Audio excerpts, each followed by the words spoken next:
اللهم صل وسلم وبارك عليه وعلى آله. الفاتحة إلى سيدنا وحبيبنا أشهد رسول الله محمد عبد الله وعلى آله وأصحابه وأزواجه وذرياته وأهله بيته أجمعين، خصوصا إلى روح سيدنا أحمد بن محمد الفقيه المصطفى محمد بن علي وعلى وصول المفروضين وإلى حضرة النبي. الفاتحة. أعوذ بالله من الشيطان الرجيم. بسم الله الرحمن الرحيم. الحمد لله رب العالمين الرحمن الرحيم مالك يوم الدين. إياك نعبد وإياك نستعين. اهدنا الصراط المستقيم صراط الذين أنعمت عليهم غير المغضوب عليهم ولا الضالين. آمين. Assalamualaikum warahmatullahi wabarakatuh. Waalaikumsalam warahmatullahi wabarakatuh. Alhamdulillah rabbil alamin. Allahumma shalli wa sallim ala sayyidina Muhammadin khatamin nabiyyin wa ala alihi wa sahbihi ajma'in. Amma ba'du. Subhanallah, la ilma lana illa ma 'allamtana innaka antal alimul hakim. Rabbi ishrah li sadri wa yassir li amri wahlul 'uqdatam min lisani yafqahu qawli wasalli lisani wahdi qalbi bihaqqi sayyidina Muhammadin sallallahu alaihi wa alihi wasallam.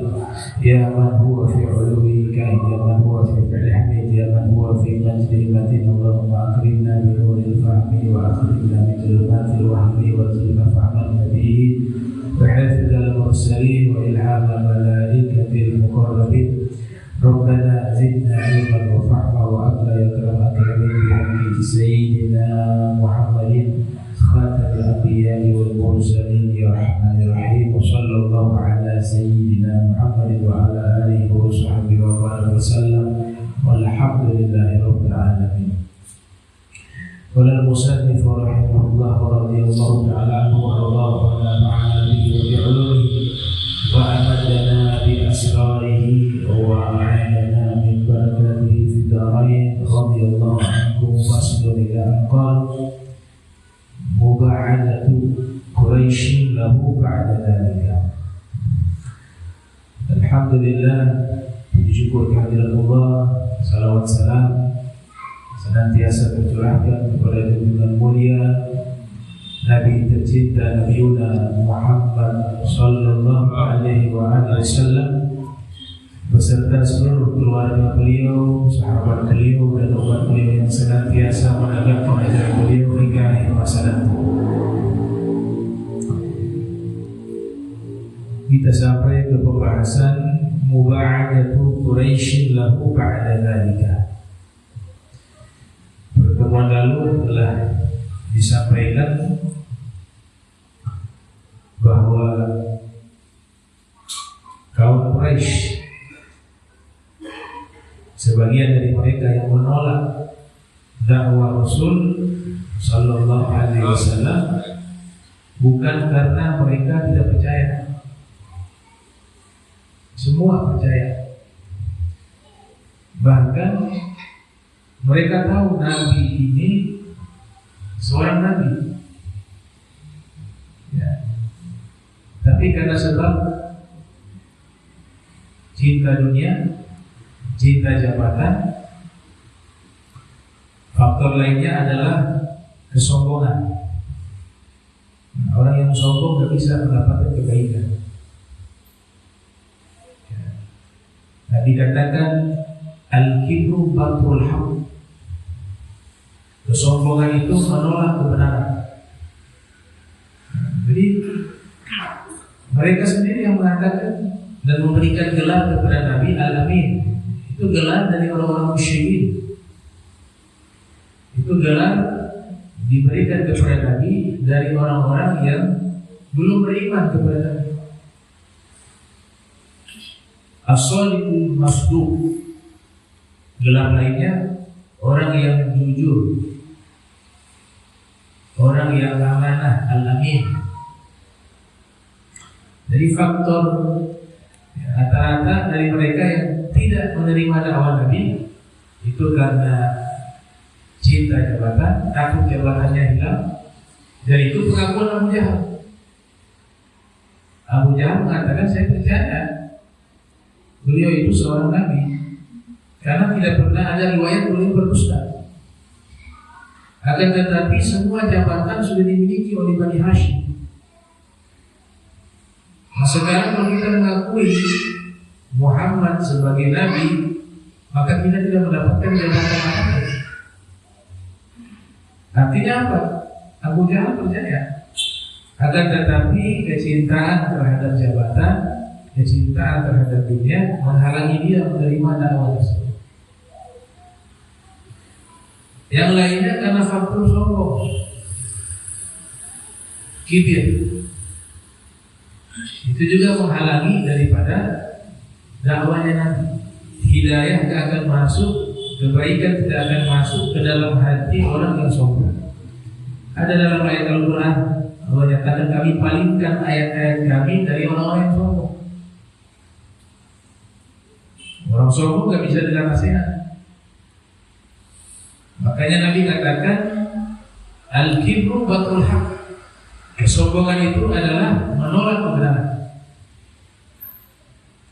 Nah, setelah Nabi sampaikan dakwah, kemarin kita sudah bahas cara Nabi dalam berdakwah.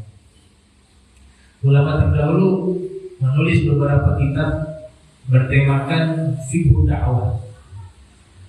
Ada pemahaman, ada tata cara, ada metodologi di dalam berdakwah. Dijadikan istilah fiqh dakwah. Di Indonesia juga dahulu ada tokoh ulama, politikus, tidak salah diangkat juga sebagai pahlawan nasional. Namanya Muhammad Nafi. Yaitu punya buku judulnya Fiqh Dakwah. Nah, tema terkait Fiqh Dakwah bukan membahas isi daripada ceramah, tapi yang dibahas cara dalam berdakwah. Diistilahkan dengan Fiqh Dakwah. Kemarin sudah disebutkan bagaimana Fiqh Dakwahnya Rasul. Jadi Rasul selain berdakwah juga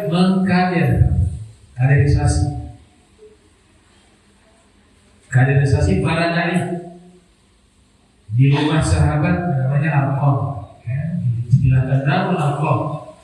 Disitulah Nabi mengajarkan Al-Quran kepada mereka, Nabi mentransfer ilmu kepada mereka, Nabi mencetak nanti para dai-dai yang nanti juga mereka meneruskan dakwah Nabi Sallallahu Alaihi Wasallam.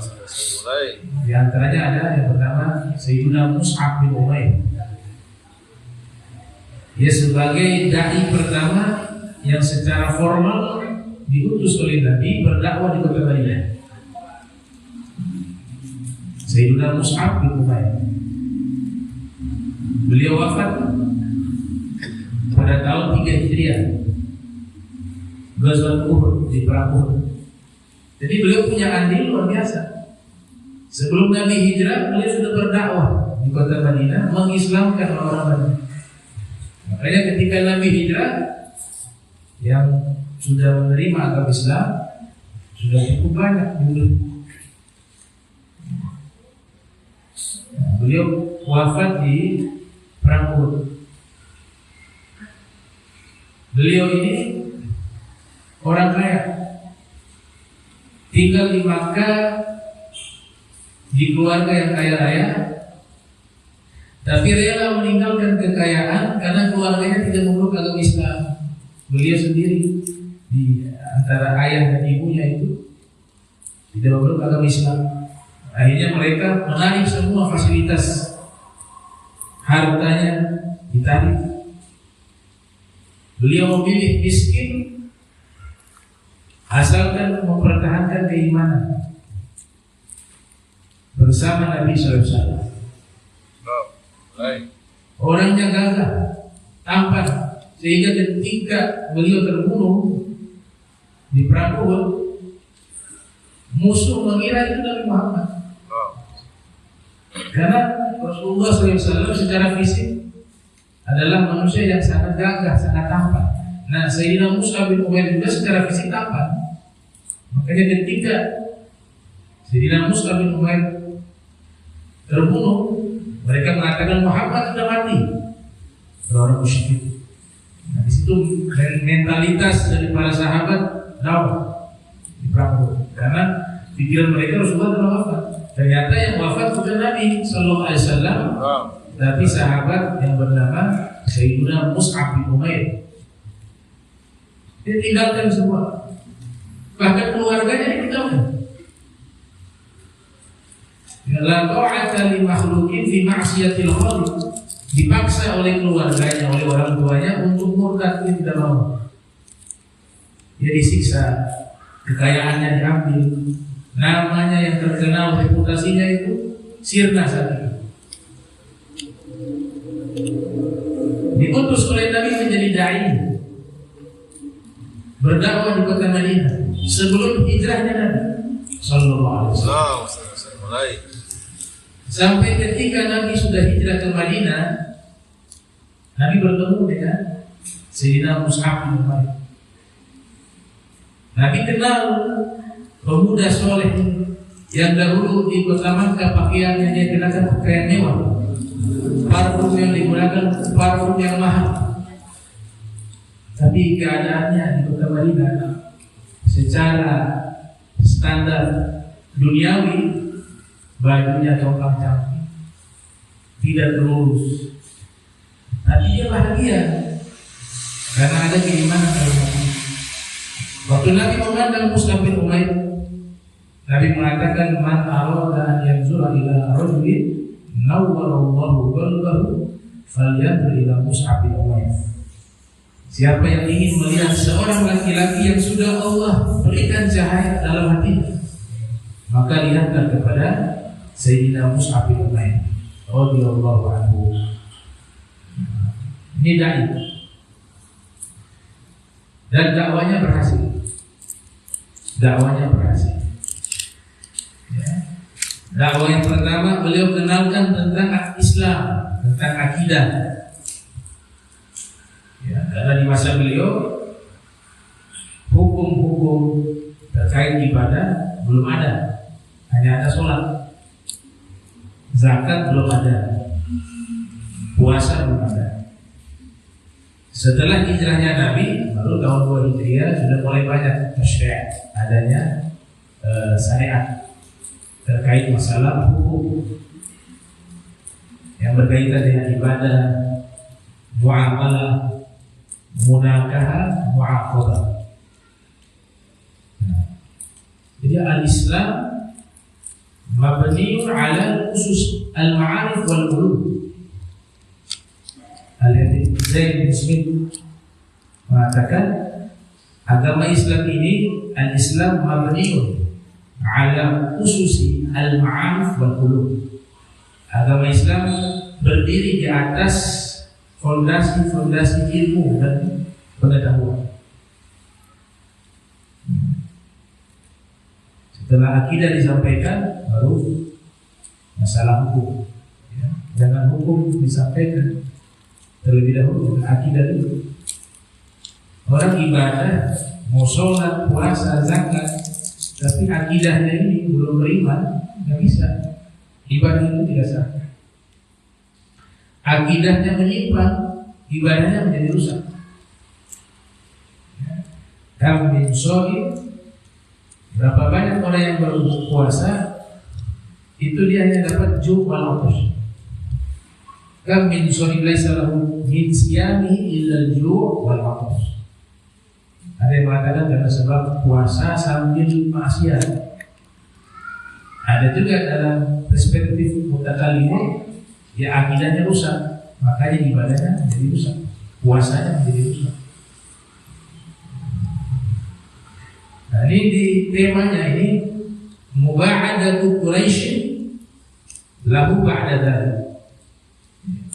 Suku Quraisy mulai menjauh dari Nabi sallallahu alaihi wasallam setelah Nabi menyampaikan dakwah.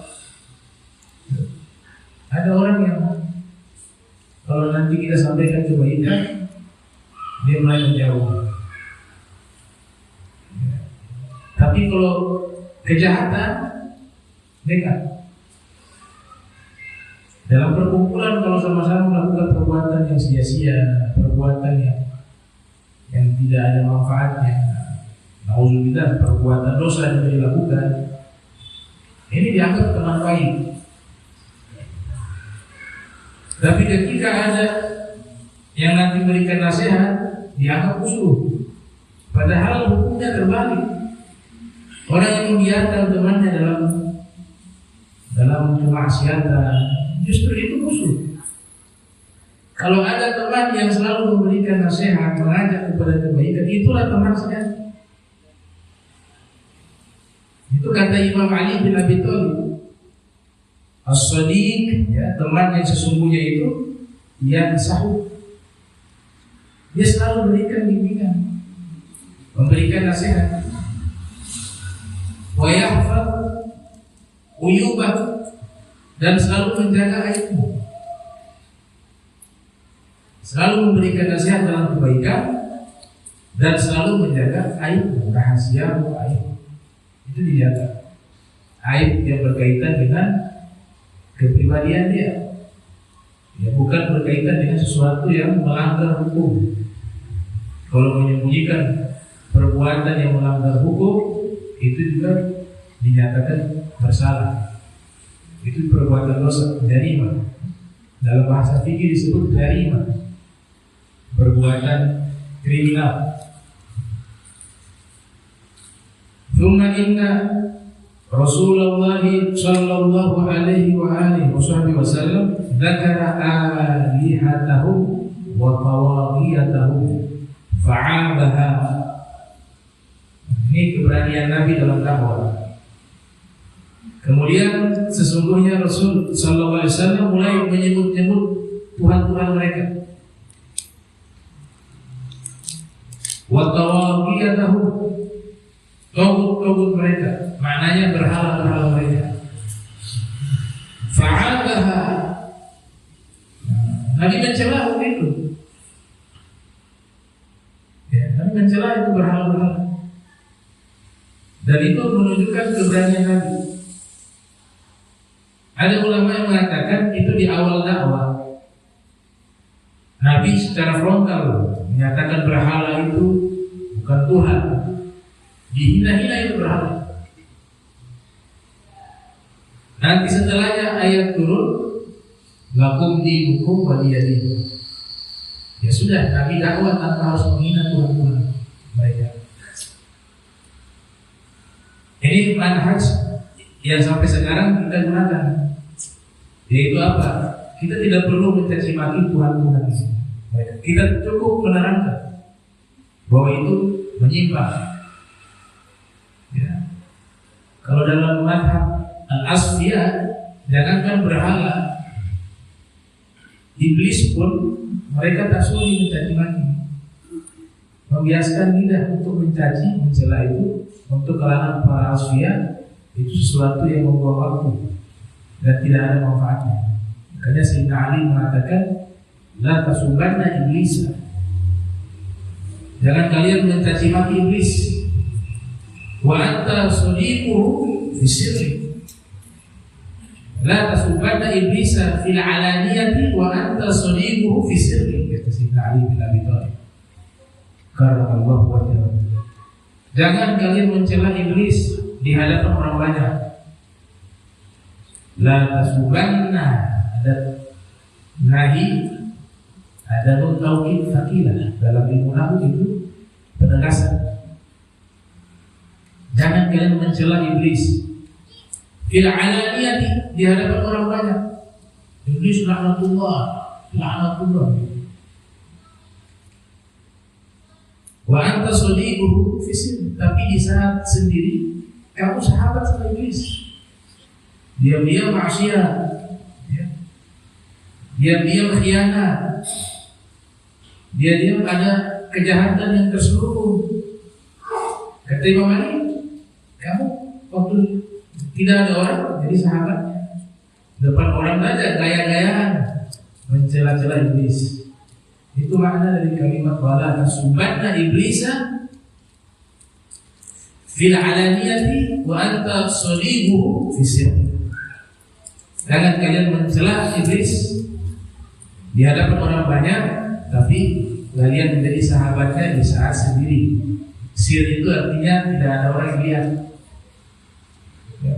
Bukan berarti hukumnya haram kita menyebutkan iblis yang dilaknat oleh Allah, karena Allah sebut dalam Al-Quran iblis dilaknat.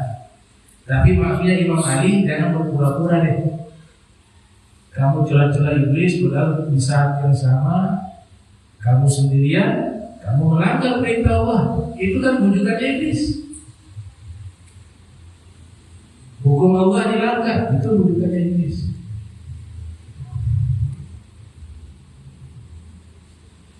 Wa ghadiban nasun minat ta'ifi min Quraisy min ashabil amwal. Kemudian datang sekelompok orang dari Taif. Nabi dakwahnya di Makkah. Di fase awal ada wilayah namanya Taif dekat dengan Makkah. Dia daerah pegunungan, daerah puncak, cuacanya dingin. Itu aji. Makkah begitu panas, jarak tidak begitu jauh. Taif sangat dingin, daerah dataran tinggi, tempatnya banyak daging. Datang mereka dari Taif. Nah mereka juga memusuhi Rasulullah SAW. Tapi Nabi punya harapan nanti anak turunannya Islam. Makanya waktu malaikat ingin menghancurkan mereka, itu tinggal Nabi mengatakan, iya, mungkin penduduk Taif sampai saat ini tidak ada, punah. Malaikat bilang ini gunung saya mau balikkan, ya, karena mereka sudah berlaku kurang ajar kepada engkau yang Rasulullah SAW. Allah perintah. Tapi Nabi kedepankan rahmat dan optimis. Nabi mengatakan, la ya Jibril, asallahu an yukhrija min aslabihim man yaqulu la ilaha illallah Muhammad Rasulullah. Jangan Jibril. Riwayat malaikat penjaga gunung. Ada dua riwayat yang mirip. Yang satu di perang Uhud, yang satunya riwayat di saat Nabi berdakwah ke Taif. Riwayat yang lain mengatakan Allahumma ighfir li qaumi fa innahum la ya'lamun. Ya Allah, ampunilah kaumku, sesungguhnya mereka tidak tahu siapa aku. Nabi mengatakan, jangan wahai Jibril, atau riwayat, jangan wahai malaikat penjaga gunung. Saya masih mengharapkan Allah mengeluarkan dari sulbi-sulbi mereka orang-orang yang menyatakan la ilaha illallah Muhammad Rasulullah. Ternyata benar apa harapan Nabi itu terrealisasi. Taif penduduknya 100% Muslim sampai sekarang. Itu berkat doanya Rasulullah Sallallahu Alaihi Wasallam dan harapannya Rasulullah SAW. Datang sekelompok orang dari Taif, min Quraisy, dari orang Quraisy, min ashabil amwal, daripada orang-orang yang kaya. Fa'amkaru alaihi dzalika, maka mereka mengingkari Nabi. Mereka tidak senang dengan dakwah yang disampaikan oleh Nabi Sallallahu Alaihi Wasallam. Washtaddu alaihi, bahkan mereka sangat marah, sangat keras. Larangannya itu bukan hanya dengan secara lisan, tapi juga dengan tindakan. Wa karihu ma qala, dan mereka tidak suka dengan apa yang Nabi katakan kepada Tuhan-Tuhan mereka. Tuhan mereka dicela habis. Karena ini nggak pantas manusia berakal menjadikan patung yang dibuat sebagai Tuhan. Allah itu Maha Suci. Mereka itu percaya bahwa Tuhan itu Allah. Tapi mereka tambahkan ada Tuhan-Tuhan yang lain. Jadi tidak, mereka bukan berarti musyrik itu mengingkari adanya Allah, tidak. Mereka percaya adanya Allah, cuma ditambah dengan Tuhan-Tuhan yang lain. Itu yang namanya definisi syirik. Nah, maka kita di akidah kita ahli sunnah wal jamaah melarang kita mengimajinasikan Allah. Itu semuanya bentuk berhala di dalam imajinasi. Dalam madhab ahli sunnah wal jamaah, Asy'ariyah wal Maturidiyah, itu mentanzih Allah. Ayat muhkamah, nggak perlu ditakwil lagi ayatnya. Laisa kamitslihi syai'un wa huwas samiul basir. Allah tidak menyerupai sesuatu apapun, maka jangan imajinasikan Allah dengan sesuatu apapun. Kita membaca tasbih, disunahkan itu selalu tasbih dulu. Subhanallah, walhamdulillah, wallahu akbar. Subhanallah, alhamdulillah, wallahu akbar. Ini selalu diajarkan subhanallah dulu. Bagiatus sholihah yang dikatakan bi an aqula subhanallah walhamdulillah wa la ilaha illallah wallahu akbar ahabbu ilayya mimma tala'at alaihi syams. Kata Nabi sallallahu alaihi wasallam, saya membaca subhanallah walhamdulillah wa la ilaha illallah wallahu akbar lebih saya suka daripada segala sesuatu yang terkena sinar matahari. Yang terkena sinar matahari tambang emas, tambang perak, kekayaan alam yang ada di dunia ini. Artinya itu tidak sebanding dengan zikir. Zikir yang diterima oleh Allah di akhirat harganya lebih mahal daripada dunia dan isinya. Coba perhatikan, zikir itu selalu diawali subhanallah. Kita habis sholat disunahkan baca tasbih 33 kali, tahmid 33 kali, kemudian ditutup dengan takbir. Apa hikmah? Nabi selalu mengedepankan tasbih di dalam zikir daripada zikir-zikir yang lain, daripada tahlil, tahmid, takbir. Sebab subhanallah itu memiliki makna tanzihullah an kulli su', mensucikan Allah dari segala sesuatu yang tidak pantas dinisbatkan kepada Allah, atau mensucikan Allah daripada segala sesuatu yang buruk. Jadi tahmid itu pujian. Nah, bagaimana mungkin kita memuji Allah sedangkan dari awal pemahaman kita kepada Allah itu mengimajinasikan Allah layaknya seperti makhluk. Pujian itu gak berlaku. Allahu Akbarnya gak berlaku. Allahu Akbar memadukan antara khana wa ta'zim, mengagungkan Allah kalau Allahu Akbar. Kalau tasbih itu tanzih, wa tahmid thana'u 'ala Allah, wa Allahu Akbar ta'zimuhu. Jadi zikir ini dibaca, kata Al-Habibul Haddad, jangan hanya dibaca dengan lisan, tapi hati menerjemahkan makna itu. Ketika kau menyatakan subhanallah, maka jangan pernah menyamakan atau membuka ruang untuk menyamakan Allah dengan segala sesuatu. Kalau itu dilakukan di dalam imajinasi, ya sebagaikan berhala yang ada dalam otak kita. Makanya disebut tanzih. Setelah sudah mensucikan Allah, pujilah Allah. Maka lanjutannya alhamdulillah, karena Allah sudah mensucikan Allah, memuji Allah, ditutup dengan Allahu Akbar, ta'zimuhu, mengagungkannya. Hati harus menerjemahkan, lisan membaca, hati menerjemahkan. Ini kalau dilakukan secara istiqomah, maka ada asal daripada zikir yang kita baca tersebut.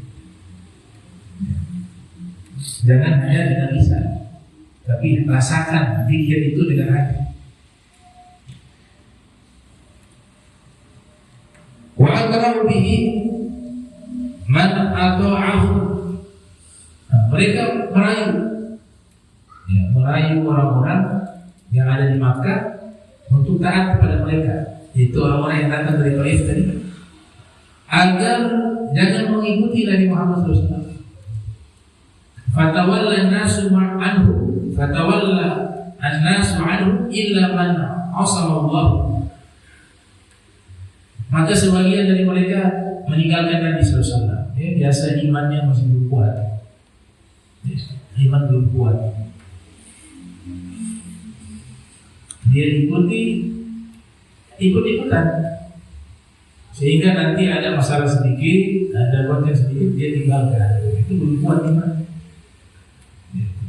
Kalau iman itu sudah menetap dalam hati dan dia kuat, maka tidak akan berubah dia.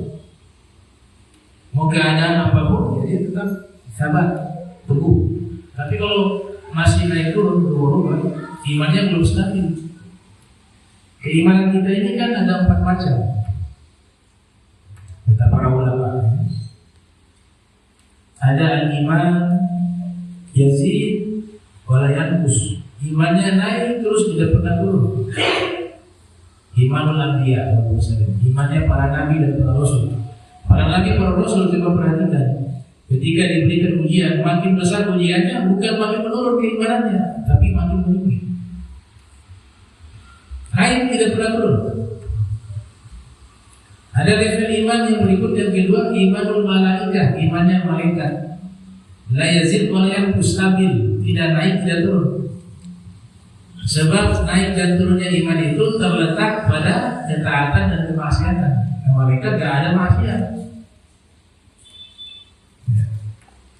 Yaf'aluna ma yu'marun, mengerjakan apapun yang diperintahkan.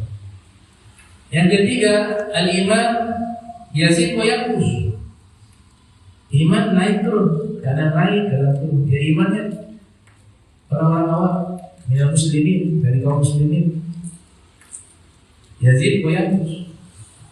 Fakul minal imani fil mazidi, dalam surat dikatakan bikafrati sholati wa ta'ati wa tarki, ya, kata beliau, jadikanlah iman itu bertambah dengan cara apa? Meningkatkan ketaatan kepada Allah dan menjauhi maksiat. Ringkasan terjemahannya. Yang keempat, al-iman yanqus wa la yazid, imannya turun terus tidak pernah naik. Ya, imannya orang munafik, imannya orang kafir, menurun tidak pernah naik. Jadi sebagian orang meninggalkan tadi, illa man 'asama Allah, bisa juga dibaca man 'asima Allah, kecuali orang-orang yang Allah jaga. Tadamur Quraisy wa ijma'uhum ala adawati. Tadamur Quraisy wa ijma'uhum ala adawati. Bacaan yang benar adawati.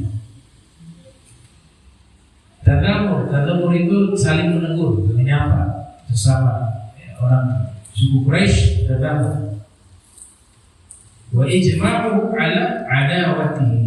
Jadi ini kalau orang Quraisy yang mengingkari Nabi sallallahu alaihi wasallam, yang mengadakan perlawanan kepada Nabi sallallahu alaihi wasallam, mereka bersepakat kita harus memusuhi. Dahulu Nabi itu dicintai, gak ada yang satu pun yang membenci Nabi di kota Makkah. Tapi ketika kebenaran ini disampaikan, yang dahulu mereka mencintai berubah menjadi membenci, yang dahulu kekasih menjadi musuh.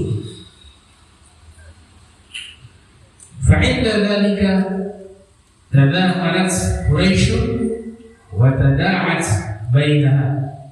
Maka pada waktu itu orang-orang Quraisy ini mulai saling kerjasama, saling mengajak untuk memusuhi Nabi Sallallahu Alaihi Wasallam. Sampai diadakan rapat. Mereka punya dulu parlemen namanya Darun Nadwa. Kalau ada masalah-masalah nanti rapat di gedung itu.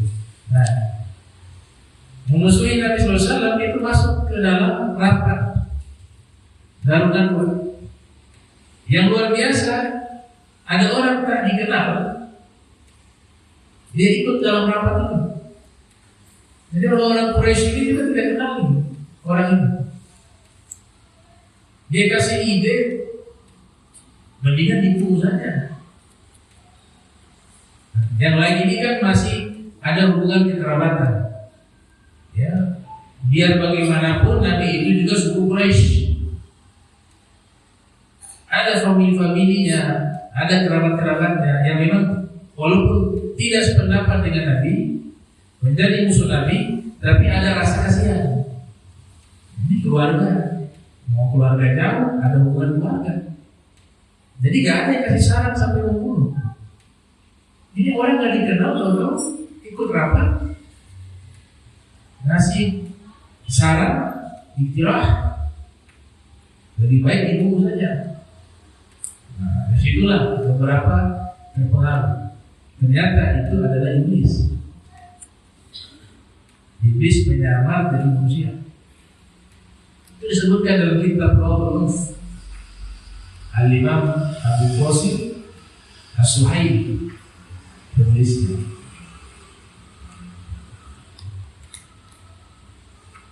Wa aktsaru al-qawla fihi, mereka sehari-hari hanya menyebut-nyebut Muhammad, memperbanyak mengucapkan atau berkata tentang masalah Muhammad, bahasa mereka.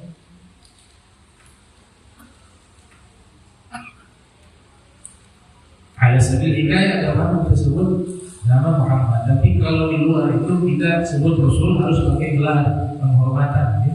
Ada Sayyidina Muhammad, Nabi Muhammad.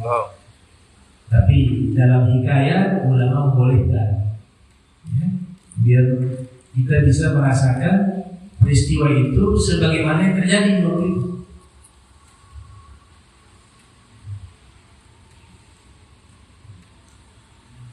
Jadi jangan mengikuti pengajian yang menyebut nama Nabi Muhammad saja tidak berada. Kita sama ilmu saja disuruh menghormati ilmu, menghormati ahli ilmu, menghormati Al-Quran.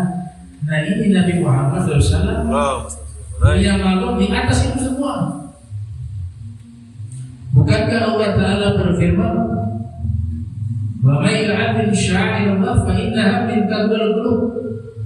Siapa yang mengagungkan simbol-simbol kebesaran Allah, pertanda dalam hatinya ada ketakwaan. Ini ayat bicara tentang manasik haji. Tempat-tempat haji itu Allah katakan muliakan tanda takwa. Itu hanya tempat.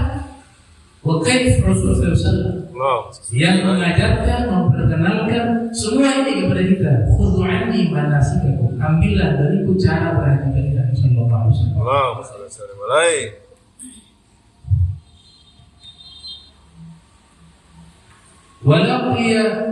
Walaqiya ba'duhum ba'dha. Sebagian dari mereka bertemu. Mereka kumpulkan kekuatan. Nabi waktu itu hanya dengan beberapa orang, tidak banyak. Tapi dakwanya itu sangat berani, tegas. Wa nakaruhu wa ajma'u ala khilafihi. Bahkan mereka mengingkarinya secara terang-terangan, ingin memusuhinya, dan mereka bersepakat untuk melawan Nabi sallallahu alaihi wasallam. Nusratu Abi Thalib lahu wa man'uhu mimman aradahu bisu. Siapa yang pasang badan waktu itu? Di saat semua memusuhi Nabi sallallahu alaihi wasallam, paman beliau Sayyidina Abu Thalib, kita meyakini bahwa beliau mukmin dan beliau membantu Nabi bukan sekedar membantu sebagai keponakan, bukan, tapi juga memang beliau juga ingin membantu dakwah. Beliau juga berdakwah di jalan Allah Subhanahu wa taala. Makanya di sini dikatakan nusratu Abi Thalib lah. Sehingga Abu Thalib membela Rasul dan mencegah dan menjaga Nabi daripada orang-orang yang menginginkan kebohongan kepada Nabi. Aroda. Jadi aroda ini sifat sifatnya Allah. Iradah. Kalau sifatnya Allah musyarak fil lafz, laisa fil ma'na. Dalam ilmu akidah, manusia atau makhluk juga punya iradah. Allah juga punya sifat iradah. Tapi kesamaannya hanya dari sisi lafaz, bukan makna. Itu akidah.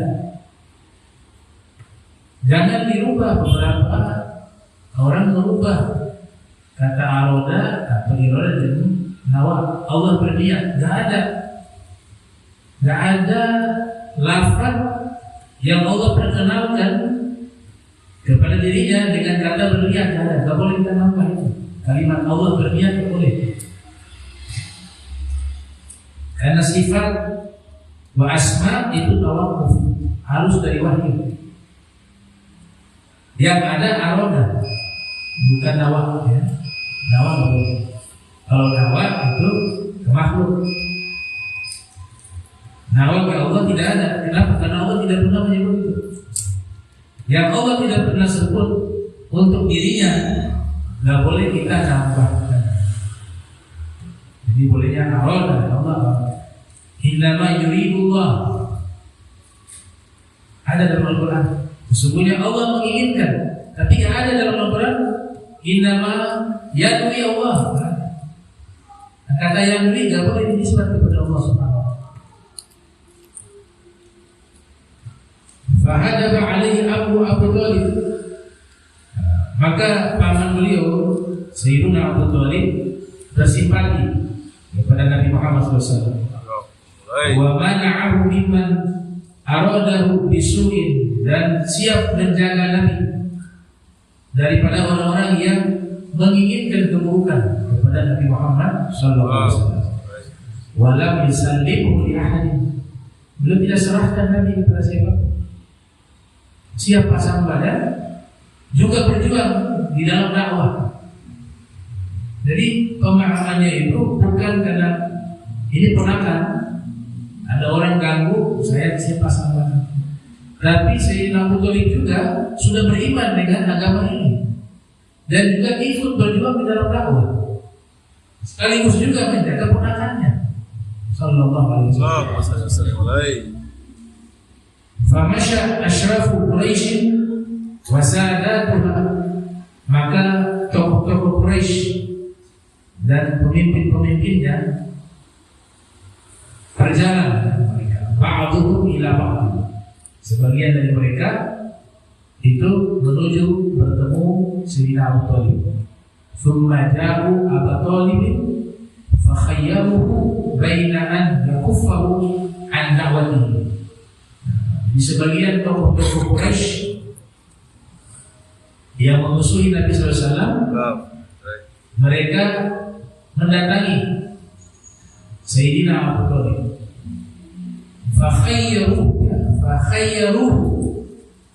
Fakhayyaruhu, mereka memberikan pilihan kepada Sayyidina Abu Thalib. Yang pertama, opsi pertama, wahai Abu Thalib, ayyak kuffa an da'wati, kamu harus melarang dia berdakwah, harus mencegah dia berdakwah. Itu opsi pertama. Opsi kedua, au yukhliya bainahu, atau yukhalliya bainahu wa bainahu, au yukhalliya bainahu wa bainahu, atau engkau biarkan dia berurusan dengan kami, tidak usah ikut campur. Itu tawaran dari pembesar-pembesar suku Quraisy kepada Sayyidina Abu Thalib. Faraddahu Abu Thalib raddan jamila, maka Sayyidina Abu Thalib menolak tawaran tersebut. Opsi tersebut ditolak dengan cara yang indah, dengan cara yang baik. Raddan jamila itu cara yang baik. Walam yujibu ila ma sa'alu, beliau tidak menjawab, menerima, merespon permintaan mereka. Wa mawa Rasulullah sallallahu alaihi wasallam la yaruddu syai'un yad'u ila Allah lailan wa nahara. Maka Nabi terus melanjutkan dakwahnya Tidak ada sesuatu yang menghalangi beliau sallallahu alaihi wasallam yang beliau yad'u senantiasa berdakwah di dalam Allah Subhanahu wa taala laila wa nahara, baik di waktu malam maupun di waktu siang. Nah, ini kita sudahi, insyaallah pertemuan berikut kita lanjut ke ad-darsul sadis, pelajaran yang ke-6. Nanti kita bahas insyaallah pertemuan berikut. Bismillahirrahmanirrahim. Alhamdulillahirabbil alamin.